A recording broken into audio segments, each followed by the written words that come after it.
मित्रों नमस्कार।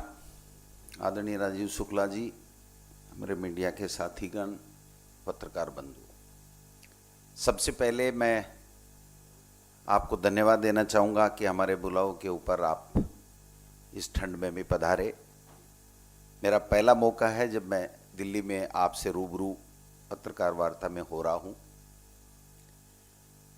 जब मोदी जी प्रधानमंत्री के उम्मीदवार घोषित हुए थे एनडीए की तरफ से, तब मोदी जी ने किसानों से दो वादे किए थे। एक वादा किया था कि किसान की आमदनी को दोगुना करूंगा। दूसरा वादा किया था कि किसान की जो उपज है उसके ऊपर जो लागत आती है उसके ऊपर कम से कम 50% मैं मुनाफा दूंगा। और किसान ने दिल खोल करके मोदी जी को वोट दिए, क्योंकि उन्होंने अपने आप को गरीब बताते हुए वोट लिए थे और किसानों ने वोट दिए। लेकिन जो ही एनडीए प्रथम में प्रधानमंत्री मोदी जी बने, मोदी जी ने सबसे पहले सर्वसम्मति से, जिसमें भाजपा भी शामिल थी, जिसके वो प्रधानमंत्री बने जिस पार्टी से, उन्होंने किसानों का जो भूमि अधिग्रहण कानून यूपीए सरकार के समय बना था, अपने उद्योगपति मित्रों को लाभ देने के लिए उसमें संशोधन करना चाहा। और देश के किसानों ने हुंकार भरी मोदी जी के खिलाफ हमारे नेता राहुल गांधी जी ने और कांग्रेस पार्टी किसान के साथ खड़े हुए। और आपने देखा होगा कि मोदी जी को मुंह की खानी पड़ी, उस संशोधनों को वो नहीं कर पाए जो अपने उद्योगपति मित्रों के लिए करना चाहते थे। जब एनडीए 2 बनी तो मोदी जी ने फिर उस किसान के ऊपर, जिसके वोट से वो दूसरी बार भी प्रधानमंत्री बने, उन्होंने दूसरी बार उनके ऊपर हमला किया, किसान के ऊपर। और आपने देखा वो 3 काले कानून, जिसकी वजह से आज 34 दिन से किसान ठंड में पाले में सड़क के ऊपर अपने ट्रैक्टर की ट्रॉली के नीचे सो रहा है।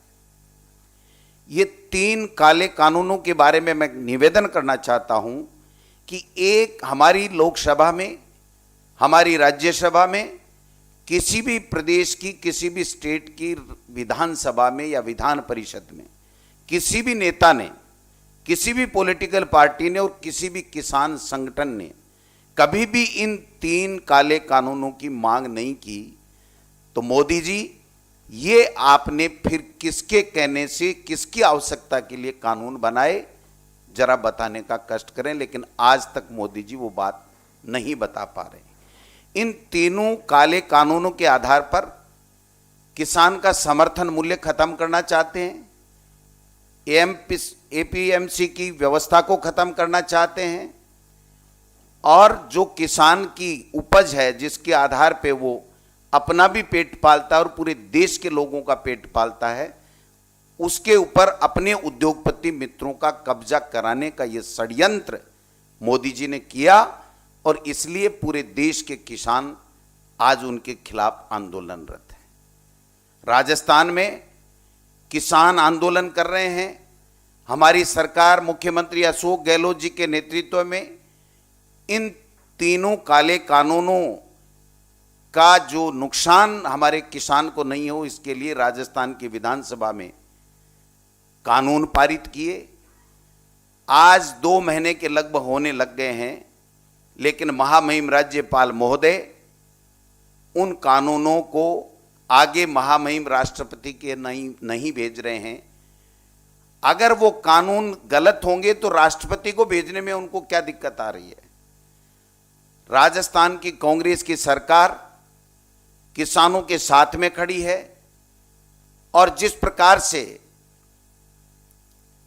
जो यहां पर किसान धरना प्रदर्शन कर रहे हैं, ठंड में बैठे हैं, उन किसानों के साथ कांग्रेस की तमाम कार्यकर्ता कांग्रेस तिरंगा यात्रा निकाल रहे हैं, संघर्ष यात्रा निकाल रहे हैं, कांग्रेस संवाद यात्रा निकाल रहे हैं। लेकिन मोदी जी के कान पे जूं नहीं रख रही है। मोदी जी के जो मित्र हैं, एनडीए के जो घटक दल हैं, वो जैसे बिल्ली को देख के चूहों में अफरा तफरी और भागने का माहौल होता है, वो माहौल हो रहा है। लेकिन फिर भी उनके कान पे जूं तक नहीं रह रही है। ये वो मोदी जी जो अपने आप को कहते थे कि मैं फकीर हूं, झोला उठा के चले जाऊंगा, वो मोदी जी आज किसान का वोट तो फकीर बता करके ले लिया, लेकिन उद्योगपति मित्रों के वजीर बन के बैठे हैं। देश के किसानों के वजीर वो नहीं रहे। आज मोदी जी 20 किलोमीटर पे जाके किसान से बात नहीं कर सकते, लेकिन मन की बात करने के लिए समय है। प्रायोजित रूप से भारतीय जनता पार्टी के वर्कर के साथ में किसान बना करके उनसे संवाद करने के लिए उनके पास में समय है। लेकिन जो किसान 34 दिन से भूख में तड़प रहा है, ठंड में बैठा है, उनसे बात करने के लिए मोदी जी के पास में समय नहीं है। कांग्रेस पार्टी सोनिया गांधी जी और राहुल गांधी जी के नेतृत्व में और राजस्थान में अशोक गहलोत जी के नेतृत्व में किसानों के साथ में मरते दम तक खड़ी है। जब तक किसान की मांग को ये केंद्र की मोदी जी की सरकार नहीं मानेगी, तब तक कांग्रेस का कार्यकर्ता किसान का साथ नहीं छोड़ने वाला है इस आंदोलन में। इसलिए मैं निवेदन करना चाहता हूं कि राजस्थान में किसान परेशान है, किसी तरीके से उनकी सुनवाई नहीं हो रही है। जो प्रमुख की विपक्षी दल है राजस्थान में, भारतीय जनता पार्टी, 25 में से 25 सांसद प्रदेश की जनता ने उनको दिए और 3-3, 4-4 मंत्री भी केंद्र में बने, लेकिन 1 रुपया केंद्र से नहीं ले गए और न किसानों की आवाज बन रहे हैं, बल्कि किसानों के लिए ऊपर अत्याचार करने के लिए वो अपनी शक्ति का प्रयोग कर रहे हैं और 8-8 चेहरे अपने आप को मुख्यमंत्री बना करके मुख्यमंत्री खेल रहे हैं। प्रजातांत्रिक रूप से चुनी हुई सरकार गिराने का षड्यंत्र कर रहे हैं, लेकिन किसानों की आवाज उनको सुनाई नहीं दे रही है।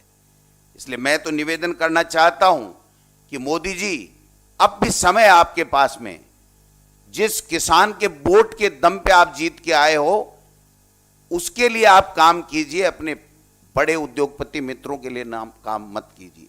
पहली बार देश के इतिहास में अगर किसी उद्योगपति ने किसान के खिलाफ एड देकर के यह बताया कि मैं किसान की उपज खरीदने वाला नहीं हूं, मैं तो केवल मेरे गोडाउन बना रहा हूं, आधुनिक गोडाउन।